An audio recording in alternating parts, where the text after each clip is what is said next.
안녕하세요. 필름메이커스입니다. 이번 영상에서는 영화 제작 과정 중 시나리오를 시각화하는 첫 번째 단계인 스토리보드에 관한 3가지 오해와 스토리보드를 쉽게 만드는 3가지 방법에 대해서 알아보겠습니다. 봉준호 감독은 본인이 직접 스토리보드를 그리는 것으로 유명하죠. 만화를 좋아하던 만화 덕후로 봉준호 감독이 그린 스토리보드의 그림체를 보면 만화체라는 걸 알 수 있습니다. 최근작 영화 기생충의 스토리보드는 책으로도 출간되었으니 궁금하신 분들은 가까운 도서관이나 서점을 찾아보시면 좋을 것 같습니다. 통상적으로 영화 한 씬당 10컷에서 15컷이 들어간다고 할 때 20분짜리 단편 기준으로 200컷에서 300컷 정도가 필요합니다. 하지만 액션 장르와 같이 컷을 잘게 쪼개는 단편이 그렇게 많지는 않기 때문에 단편 스토리보드에 필요한 컷은 200컷 내외 정도라고 보면 될 것 같습니다. 현장에서 함께 해야 하는 많은 스태프들과 200여 컷의 샷에 대한 소통을 매개해주는 것이 바로 스토리보드라고 할 수 있습니다. 연출자분들 중에 본인은 시나리오만 쓸 줄 알고 스토리보드는 못 그린다고 생각하신다면 3가지 오해를 먼저 풀어야 할 것 같습니다. 첫 번째 오해, 스토리보드 없어도 된다. 스토리보드 없이 시나리오만 들고 현장에 가는 감독들도 있습니다. 홍상수 감독은 심지어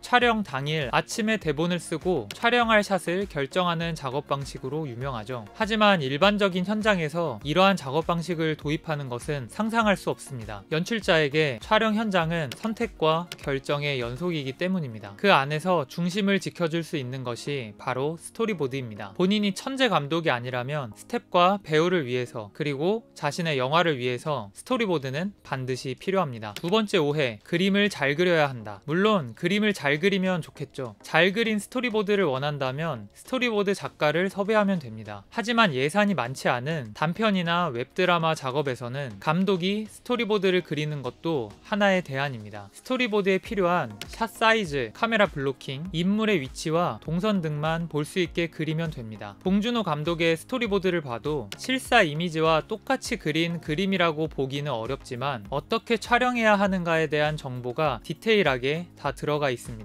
그러면 그것이 잘 그린 스토리보드라고 생각합니다. 세 번째 오해, 꼭 그림을 그려야 한다. 그래도 그림을 정 못 그리겠다 싶으면 글로 쓰면 됩니다. 줄콘티를 쓰는 겁니다. 연출자가 그림은 못 그려도 본인이 쓴 시나리오를 어떻게 찍어야 할지에 대한 그림이 머릿속에는 있을 겁니다. 그것을 글로 차례대로 나열하면 됩니다. 씬 넘버와 컷 넘버, 샷 사이즈, 카메라 앵글과 무빙, 인물 정보, 내용, 대사 등을 컷별로 적는 겁니다. 그림이 있는 스토리보드만큼은 아니겠지만 현장에서 없는 것보다는 낫겠죠. 이렇게 영화 제작에 꼭 필요한 스토리보드. 그럼 이 스토리보드를 쉽게 그릴 수 있는 3가지 방법에 대해 알아보겠습니다. 첫 번째, 졸라맨으로 그리자. 졸라맨을 못 그리시는 분들은 없겠죠. 인물은 졸라맨으로 그리고 필수적인 소도구만 추가하는 겁니다. 얼굴에 십자 모양으로 시선 방향을 표시하면 눈, 코, 입을 그릴 필요도 없습니다. 몸통에 인물의 이름을 쓰면 되고 로케이션이 정해지지 않았다면 배경에 글씨로 골목, 도로 등 배경 설명을 쓰면 됩니다. 어차피 그림 옆에 샷 정보와 내용, 대사 등을 기재할 것이기 때문에 스태프들도 충분히 알아볼 수 있습니다. 스토리보드를 졸라맨으로 그렸다고 해서 감독을 우습게 볼 스텝은 하나도 없습니다. 오히려 감독의 노력을 높이 살 겁니다. 두 번째, 레퍼런스 이미지를 활용하자. 감독이 영감을 받았거나 참고하는 영화가 있다면 그 영화의 샷을 스토리보드에 활용하는 겁니다. 영화는 상대적으로 컷수가 많기 때문에 모든 컷을 레퍼런스 컷으로 채우기는 어렵습니다. 하지만 샷 사이즈나 앵글뿐만 아니라 감독이 연출하고자 하는 룩과 방향성을 공유할 수 있는 좋은 방법입니다. 이미지 스탁 사이트에도 다양한 샷들이 있으니 이것을 활용하는 방법도 있습니다. 세 번째, 생성형 AI를 활용하자. 무료로 사용할 수 있는 생성형 AI를 활용해서 원하는 샷의 이미지를 만드는 방법입니다. 미드저니, 플레이그라운드 등 여러 생성형 AI가 있는데 그중 마이크로소프트의 코파일럿을 추천합니다. 윈도우 엣지 브라우저에서 바로 사용 가능하며 샷 사이즈와 앵글, 장소와 인물 정보, 장면 설명들을 입력하면 AI가 이미지를 그려줍니다. 심지어 한글로 입력해도 됩니다. 미드저니와 플레이그라운드는 팝하고나 구글 번역기를 사용해서 영어로 명령 프롬프트를 입력하면 되니 어렵지 않습니다. 처음부터 원하는 샷의 이미지가 딱 나오지는 않지만 프롬프트를 수정하면서 반복하는 과정이 같은 그림을 직접 그리는 시간보다는 적게 들고 이미지 퀄리티도 생각보다 높다는 게 장점입니다. 지금까지 스토리보드가 필요한 이유와 스토리보드를 쉽게 그리는 방법에 대해서 알아봤습니다. 아무리 작은 작품을 하더라도 건너뛸 수 없는 과정이 있고 그중 하나가 스토리보드라고 생각합니다. 연출자로서는 시나리오를 가장 우선할 수밖에 없지만 함께 일하는 스태프들은 스토리보드를 더 중요하게 생각할 수도 있습니다. 스토리보드 작업을 가장 쉽게 진행하는 방법은 간단합니다. 좋은 스토리보드 작가와 작업하면 됩니다. 영화 작업은 분업할 때 전문성이 높아지고 작품의 퀄리티도 올라가기 때문입니다. 좋은 작품을 만드는 방법은 좋은 동료와 일하는 것이 전부라고 해도 과언은 아닐 것입니다. 작품을 준비하시는 분들